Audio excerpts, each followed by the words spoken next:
I never thought I'd be the kind of guy who suspects his wife of something. Lena was always the outgoing one, the charmer, the talker, the one who could sell a mansion to a guy living in a cardboard box. Me? I'm Ethan. I fix servers, write code, and prefer silence over small talk. We balanced each other out. At least, that's what I used to think. It started with little things. First, it was the perfume. Lena had this habit of wearing the same vanilla scent for years, something light, something I liked. Then, out of nowhere, she switched to something sharper, muskier. I didn't say anything. Maybe she just wanted to change. Then came the phone. She used to leave it lying around, screen up, notifications buzzing with client messages. Now, it was always face down, always tucked in her purse when she wasn't holding it. And the passcode? Changed. Again, I let it go. Maybe she was just being careful. But the late nights, those were harder to ignore. Lena had always worked hard, but suddenly, she had more showings than ever. And not just any showings, late ones. 9, 10, sometimes even midnight. Luxury clients, she'd say with a shrug. They're only free after hours. One Thursday, she came home at 1 a.m., her blouse slightly wrinkled, her hair just a little messier than usual. She smelled like expensive whiskey and that new perfume. Long showing? I asked, leaning against the kitchen counter. She didn't meet my eyes. Yeah, high net worth buyer. You know how they are. I did know. But I also knew that Cole, her business partner, had been at that same showing. I'd seen his name pop up on her phone weeks ago, a text that disappeared too fast, a laugh she tried to hide. Cole was everything I wasn't: polished, smooth, the kind of guy who wore tailored suits on weekends. He and Lena had been closing deals together for years. Lately, though, they were a little too close. A little too comfortable. I didn't want to believe it. Maybe I was just paranoid. Maybe I was just the quiet husband who didn't understand the hustle of real estate. But then I found the receipt. It was in her jacket pocket, a dinner bill from Lamarque, the kind of place you didn't go to for business meetings. 2 glasses of wine, 2 entrees, paid with Cole's card.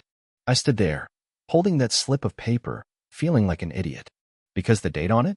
That was the night she told me she was working late. I'm not proud of what I did next.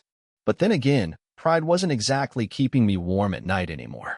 The receipt from Lamarque burned a hole in my pocket for 3 days. I kept waiting for Lena to slip up, to say something that didn't add up. But she was careful. Too careful. Every late night had an explanation. Every text had a reason. And that damn phone never left her hand for more than 5 seconds. That's when I realized, if I wanted the truth, I wasn't going to get it by asking. I work in tech. Not the flashy, Silicon Valley kind. The kind where I spend my days buried in code, fixing problems before most people even know they exist. And one thing I know? People leave trails. Especially when they think they're being smart. Lena had an old iPad tucked in her nightstand. She used it for reading, sometimes for work emails. What she didn't know was that it was still logged into her iCloud. And when you're logged into iCloud, you don't need someone's phone to see their messages. I waited until she left for another one of her late meetings. The second her car pulled out of the driveway, I opened that iPad like it was a bomb about to go off. The texts loaded slowly. And then, there they were. Cole, still on for tonight? Lena, of course. Ethan thinks I'm showing the Henderson place. Cole, good. I've been thinking about you all day. Lena, then you better make it worth my while. My hand shook. I scrolled up. Weeks of messages. Flirty jokes. Plans. Lies. So many damn lies. Can't wait to see you. Missed you this morning. Next time, we're not leaving so early. Every one of them like a punch to the gut. I kept reading, even though I wanted to throw the damn thing across the room. Then I found the one that really did it for me. Cole, you ever think about leaving him? Lena, it's complicated. But soon. Soon. That word echoed in my head like a gunshot. I sat there on the edge of the bed, staring at that screen until my vision blurred. Part of me wanted to storm into whatever hotel bar they were at and flip the table on both of them. But the other part, the colder part, knew better. Lena had spent years building her perfect life. The career. The reputation. The image of the power couple who had it all. And Cole? He was just some slick bastard who thought he could take what wasn't his. They thought they were smart. But I was smarter. I copied everything. Every text. Every photo. Every deleted voicemail. Then I put the iPad back exactly where I found it. By the time Lena got home, I was on the couch, watching some mindless game show like nothing was wrong. She kicked off her heels and sighed like she'd had the longest day. How was the showing? I asked, my voice steady. Exhausting, she said, flopping down next to me. Buyers these days want perfection. I almost laughed. Yeah, I thought. I know the feeling. She had no idea what was coming. And that was exactly how I wanted it. I gave myself 24 hours to cool off before I did anything stupid. Not because I wasn't angry, Christ. I was so angry I could have put my fist through a wall, but because anger makes you sloppy. And what I had planned needed to be perfect. Lena left for work the next morning like nothing was wrong. Same quick kiss on the cheek. Same rushed, love you, tossed over her shoulder like she was reading from a script. I waited until her car turned the corner before I got to work. Her laptop was still on the kitchen counter. She'd gotten lazy about taking it with her ever since she started using her phone for everything. Probably figured I'd never touch it. She was right until last week. The password was our anniversary. The irony almost made me sick. I didn't bother with her email first. That would come later.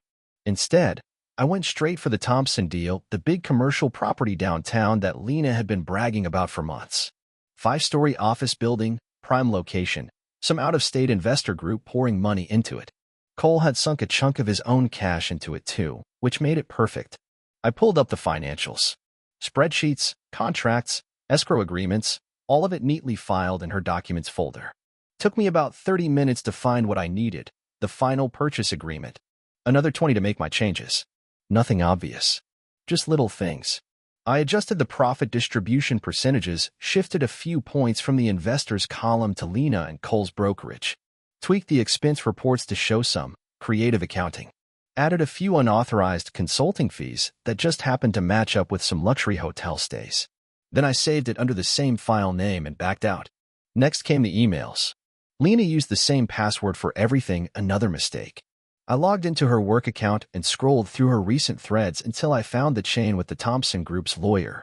Waited until a new message popped up, something about final revisions, and hit reply. I didn't write anything. Just attached the modified file and sent it. Then I deleted the sent message from her outbox. By the time she got home that night, everything was back exactly where it was supposed to be. She tossed her keys on the counter and frowned at me. You okay? You've been quiet. I made myself smile. Just tired. Long day. She bought it. Why wouldn't she? I'd been the dependable, predictable Ethan for 10 years. The guy who asked how her day was and never dug deeper. The guy who didn't notice things. As she scrolled through her phone at dinner, I watched her face for any sign that she'd noticed. Nothing. Good. The trap was set. Now all I had to do was wait. I waited 3 days before making my next move. 3 long days of watching Lena buzz around the house like nothing was wrong, talking about the Thompson deal like it was her golden ticket. She'd mention Cole sometimes too, always casual, always professional. But I'd seen the texts. I knew better. On Wednesday morning, I called in sick to work. Lena barely noticed when I said I wasn't feeling well, just gave me an absent-minded pat on the shoulder before heading out the door. The second her car disappeared down the street, I was at my desk, firing up an old laptop I kept for side projects. I'd done my homework. The Thompson Group's CFO was a guy named Richard Vallis. 58 years old school, the kind of guy who still printed out important emails. More importantly, he had a public LinkedIn profile with a work email right there in plain sight. I created a new Gmail account, propertywatch22@gmail.com, nice and generic. Didn't use a VPN. Didn't need to. Nobody was going to trace some random tipster email back to me. The email was short and sweet. Subject: Irregularities in Thompson Bishop deal documents. Mr. Vallis, I came across some concerning discrepancies in the financials for your upcoming acquisition. Attached, you'll find the original purchase agreement alongside what appears to be a modified version currently being circulated. Note the unauthorized adjustments to Sections 3.4 Profit Distribution and 5.2 Expense Allocations. Given the sums involved, I felt obligated to bring this to your attention. A concerned observer. I attached both files, the real one I'd saved before making my changes, and the doctored version Lena had unknowingly sent out. Then I hit send before I could second-guess myself. The waiting was the worst part. Lena came home that night in a great mood, talking about how the Thompson deal was in the home stretch. I nodded along, asking all the right questions, while my gut churned. Then Friday happened. I was in the middle of fixing a server issue at work when my phone buzzed. A text from Lena. Emergency at the office. Might be late. I didn't reply. Just smiled and went back to my cables. By the time I got home, The house was dark. Lena was sitting at the kitchen table with a glass of wine that looked like it wasn't her first. Her makeup was smudged. "Bad day?" I asked, grabbing a beer from the fridge. She laughed, a sharp, ugly sound. "The Thompson deal fell through. The buyers pulled out this afternoon." I made my face too concerned. "What happened?" "Some discrepancies in the paperwork." Her voice was tight. "They're accusing us of she cut herself off, took a long drink." "It doesn't matter. Cole's handling it." I almost choked on my beer. Cole was handling it? That was rich. Later, while Lena was in the shower, I checked the iPad again. The messages between her and Cole had blown up. Cole, 3:14 p.m. What the hell did you send them? Lena, 3:17 p.m. The same docs we've been using. This doesn't make sense. Cole, 3:23 p.m. Well, now I've got Vala screaming about embezzlement. My name is on those papers too. Lena, 3:30 p.m. We'll fix this. Meet me at the office. Cole, 4:05 p.m. Don't bother. My lawyer says we don't talk to anyone until we figure out how deep this goes. I closed the iPad gently. Outside, the neighbor's sprinklers kicked on. Somewhere down the street, a dog barked. Normal Friday evening sounds. Everything was going exactly according to plan. The week after the Thompson deal collapsed was something to behold. Lena moved through the house like a ghost, pouring wine at noon, jumping every time her phone buzzed, wearing the same gray blazer 3 days in a row like armor. I played my part perfectly, the concerned husband, bringing her coffee, rubbing her shoulders, asking if there was anything I could do. On Tuesday night, she came home with a dress bag draped over her arm. "There's a dinner tomorrow," she said, hanging it carefully in the closet. "The brokerage is trying to smooth things over with the Thompson Group. Damage control." I nodded like this was perfectly normal. "You think it'll help?" She wouldn't meet my eyes. "Cole seems to think so." I almost laughed. Of course Cole thought so. I'd been monitoring their messages, the way his tone had shifted from angry to calculating over the past few days. The way he'd started suggesting that maybe, just maybe, there'd been some miscommunication in the documents. That maybe someone had made unauthorized changes. The dinner was at 7 p.m. at the Clarendon, one of those steakhouse places where the silverware costs more than my first car. Lena left at 5:30 to prepare with Cole beforehand. I gave her 20 minutes, then grabbed the small recording device I'd ordered off Amazon and tucked it into my jacket pocket. The Clarendon had one of those old-school lobby phones by the restrooms. I called the host stand from it, affecting my best nasal tone. "Yes, hello. I'm with the Thompson party? I was told we had a private room." The kid at the podium didn't even blink. "Right this way, sir." He led me through the dining room to a closed door at the back. I hovered near the entrance, catching snippets through the crack, Richard Vala's gruff voice, the clink of ice and glasses, Lena's forced laugh. Then Cole's smooth baritone. "Assure you, we're getting to the bottom of these discrepancies. The brokerage takes this very seriously." I pushed the door open just enough to slide the recorder through, wedging it against the baseboard. Then I retreated to the bar, ordered a bourbon, and waited. 43 minutes later, all hell broke loose. I knew it was coming when Lena's voice went sharp. "Cole, that's not what happened."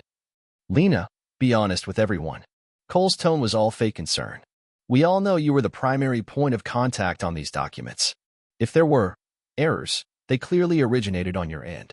The silence was thicker than the Clarendon's porterhouse. When Lena spoke again, her voice shook. "That's not. We reviewed those numbers together. You signed off on every page." "Did I?" Ice clinked as Cole set down his drink. "Because what I remember is you handling the final revisions while I was in Chicago. Richard, you understand how these things happen. One person makes a few small changes, assumes everyone will catch them." I could picture Lena's face perfectly, that deer-in-headlights look she got when a deal went south. The same look she'd had when I proposed, when she realized saying no would make her look bad in front of all our friends. Vallis cleared his throat. "Ms. Bishop, are you telling me you falsified financial documents without your partner's knowledge?" That's not it." Cole cut her off. "What Lena's trying to say is that she clearly made some mistakes under pressure. We're all human, right?" His chuckle was colder than the steak knives. "Of course, the brokerage will be conducting its own internal review. Appropriate actions will be taken." The recorder caught every beautiful second, Lena's choked protest, the scrape of chairs as the Thompson exec stood to leave, Cole's smooth, "Let me walk you out," as he abandoned her at the table. I finished my bourbon, left a 20 on the bar, and retrieved my device on the way to the restroom. The red light was still blinking. Perfect. When I got home, Lena was already there, still in her dinner dress, sitting in the dark with an empty wine glass. "How'd it go?" I asked, flipping on the kitchen light. She looked up at me with red-rimmed eyes. Cole threw me under the bus.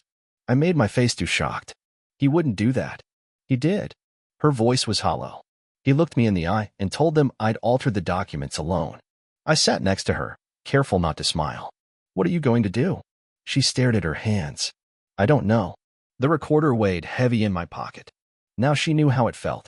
3 days after the Clarendon disaster, Lena got the summons. Official notice from the brokerage's legal team. Mandatory meeting Friday at 3 p.m. to discuss recent events. She showed me the email with shaking hands. Her professional armor finally cracked. "They're going to fire me," she said, staring at her laptop like it might bite her. I poured her a coffee, 3 sugars, just how she liked it. "Maybe it's just procedure." She laughed, a brittle sound. "Cole's probably already picked out my replacement." I let that hang in the air while I buttered my toast. The recording from the steakhouse sat safely encrypted on a thumb drive in my toolbox, nestled between the socket wrenches. I'd listened to it 12 times already. Cole's smooth betrayal, Lena's unraveling. Every delicious second of her realizing the man she'd risked everything for would sacrifice her without a second thought. Friday came slow and thick with summer heat. Lena left at noon to prepare her defense, wearing her power suit like it could still protect her. I gave her an hour's head start before grabbing the thumb drive and my second favorite tie. The brokerage occupied the top floor of a glass tower downtown. I'd only been there twice before, both times for holiday parties where Cole had clapped me on the back like we were old pals. The elevator ride up felt longer this time, my reflection in the polished doors looking sharper somehow, like I'd been whittled down to nothing but edges. The receptionist didn't recognize me. "Can I help you?" "I'm here for the Bishop review." I flashed my most harmless smile. "Ethan Bishop. Husband." She hesitated, then picked up the phone. 2 minutes later, a nervous-looking junior associate led me down a hallway to a conference room with floor-to-ceiling windows. The tableau inside was perfect. Lena pale at one end of the table, Cole smug at the other, 3 stone-faced partners in between. And Richard Vallis from the Thompson Group, looking like he'd rather be anywhere else. Lena's chair screeched when she stood. "Ethan? What are you?" "Sorry I'm late." I dropped my briefcase on the table with a satisfying thunk. I thought I might have something to contribute. Cole recovered first, using charm like always. "Ethan, this is really an internal matter. I think you'll want to hear this." I pulled out the thumb drive and slid it across to the senior partner, a gray-haired bulldog named Masterson. "Play it from the beginning." The room held its breath while Masterson plugged it in. Then Cole's voice filled the room, crystal clear. "Assure you, we're getting to the bottom of these discrepancies. The brokerage takes this very seriously." Lena's face went sheet white. This wasn't just the steakhouse recording. I'd spliced in older clips. The damning ones.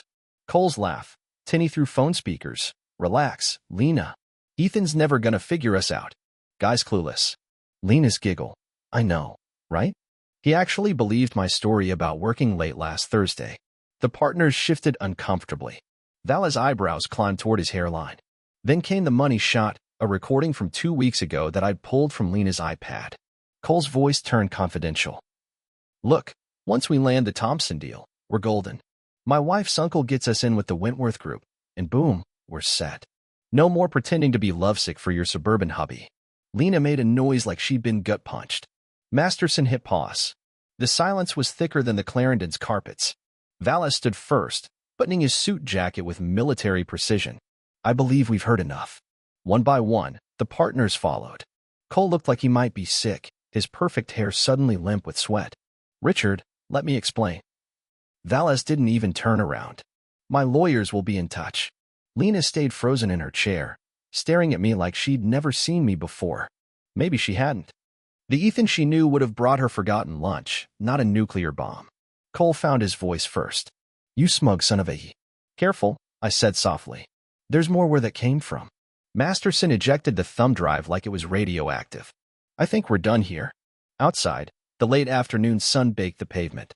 Lena followed me to the parking garage in silence, her heels clicking like a metronome counting down the last seconds of our marriage. When the elevator doors closed, she finally spoke. "How long have you known?" I pressed the button for ground level. "Long enough." The numbers above the door ticked down, 20, 19, 18. "You set me up." Her voice was hollow. "The documents." Funny how quick Cole was to blame you, I said, almost like he never cared at all. The elevator dinged. The doors slid open. I left her standing there, the pieces finally clicking together. The recording had done its job. Now it was time for the finale. The days after the brokerage meeting passed like a slow-motion car crash. I went to work, fixed servers, ate lunch at my desk like nothing had changed. Meanwhile, Lena's world burned to the ground, and I had front-row seats.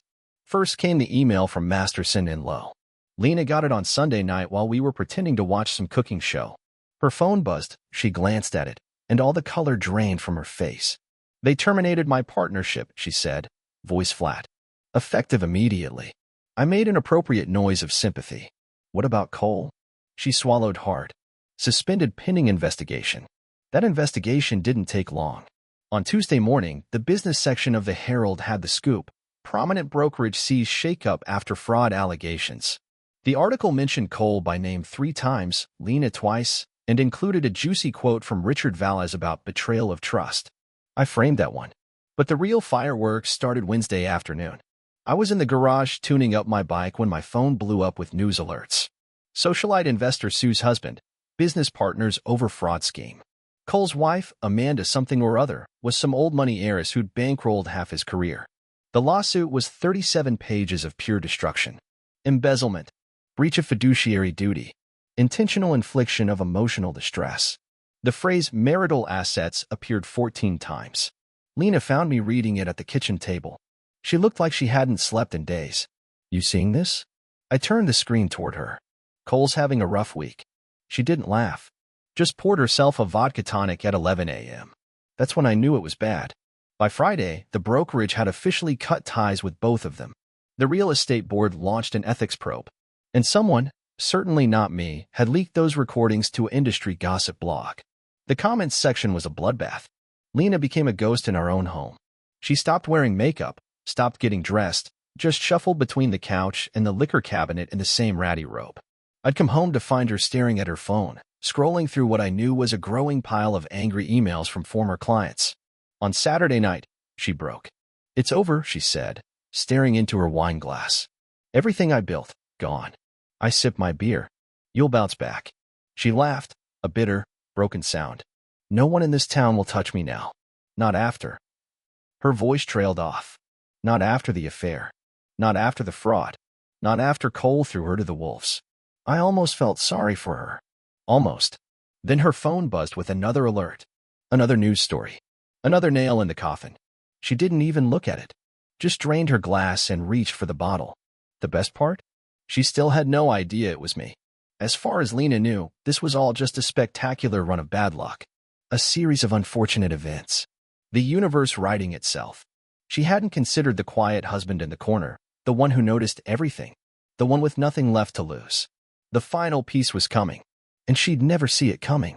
I waited until the first day of fall to drop the hammer. There was something poetic about it, watching Lena's life crumble as the leaves started to turn. She'd been holed up in the guest bedroom for weeks, alternating between rage and despair, drinking her way through what was left of our liquor cabinet. That morning, I made pancakes. The good ones, buttermilk, with real maple syrup. The smell filled the house, dragging Lena out of her cave around 9 a.m. She stood in the kitchen doorway, barefoot in yesterday's clothes, squinting at me like she couldn't quite process the domestic scene. You're making breakfast? I flipped a pancake. Figured we should talk. She hesitated, then slid into a chair at the island. I served her a stack, just like I had 1,000 mornings before. Watched as she drizzled syrup in slow circles, her chipped manicure catching the morning light. I poured coffee first. Black for me, cream and sugar for her. Then I reached for the manila envelope I'd left by the fruit bowl. Got something for you. Lena eyed it like it might bite. What is it? I slid it across the marble countertop. Open it. The divorce papers were on top, crisp, official, already signed by me in thick black ink. Below that, the civil complaint for conversion of marital assets, complete with itemized expenses, hotel receipts, dinner bills, even the damn Lamarque receipt that started it all. Her hands shook as she flipped through. Ethan, what is this? I think it's pretty clear. I took a sip of coffee. That's everything you spent on Cole. Every cent of our money you used on your little adventure. Her mouth opened, closed. You can't be serious. Page 12 is particularly interesting. I tapped the document. That $3,200 charge at the Windsor Suites? Same night you told me you were at a broker's retreat. The color drained from her face. You've been tracking me? I'm a systems engineer, Lena. I smiled. Tracking things is what I do. She stood so fast her chair screeched. You set me up. The documents, the recordings, all of it. Now she gets it. I took another pancake. Took you long enough. The realization played across her face like a bad movie. The brokerage, the lawsuit, Cole's downfall. All the dominoes lined up perfectly. You ruined my life, she whispered. I set my fork down carefully. No, Lena, you did that all by yourself. I just helped you face the consequences. She lunged for the papers like she might tear them up. I didn't stop her. Doesn't matter, I said. My attorney already filed everything this morning. Copies went to the court, the brokerage, the real estate board. I let that hang. Oh, and Amanda Cole's lawyer. She was very interested in your contributions to her husband's extracurricular activities. Lena made a sound like a wounded animal. You bastard. Sign the papers by Friday, I said, grabbing my keys from the hook. The house goes on the market next week. Your stuff will be packed and in storage by then. She stood there, clutching the counter like it was the last solid thing in her world. Where will I go? I paused at the door. Should have thought about that before you screwed your business partner. The September air was crisp when I stepped outside. The movers would be here in an hour to start boxing up my things. I'd already put a deposit on a condo downtown, 12th floor, great views, no memories. As I backed out of the driveway, I caught one last glimpse of Lena through the kitchen window. Still standing there. Still holding those papers. Alone. Just like she'd made me. I turned up the radio and drove away without looking back. Share your thoughts in the comments. Who was more at fault? Lena for the affair or Cole for manipulating her? If you liked the story, subscribe to the channel and give us a like.